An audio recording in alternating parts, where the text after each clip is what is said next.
Welcome to Unskooler, India's leading e-learning platform. So today we are going to do the next chapter of Geography Class 8, that is Agriculture. So when I talk about agriculture, what comes to your mind? That is, what is agriculture? So it is the study of the cultivation of soil and the cultivation of crops, and which is very, very important. That is how we get the food for the country, for the entire world. So that is agriculture, which is a very important science. So which sector of the economy does agriculture come in?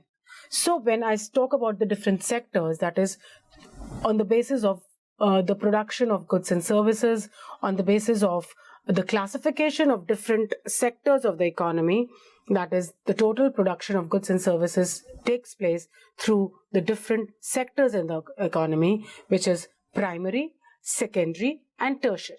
So when I talk about primary sector, which is also known as an agricultural sector, in which the kind of activities go on related to the natural resources, like agriculture and poultry and fishing and forestry, all these activities come under the primary sector.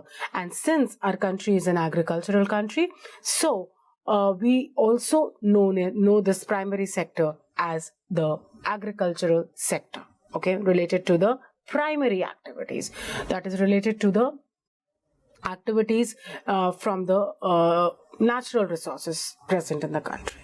Then we talk about the secondary sector, which is also known as the industrial sector. That is, once you get the raw material from the primary sector, you send it to the processing and manufacturing sector, that is the industrial sector, and then the finished good is produced, and then that is where the role of the tertiary sector comes in the transport of goods from the primary sector to secondary and secondary to tertiary, and that is why tertiary sector is also known as the service sector. Okay, all these activities like transport and communication and insurance and banking and education, all that comes under the tertiary sector.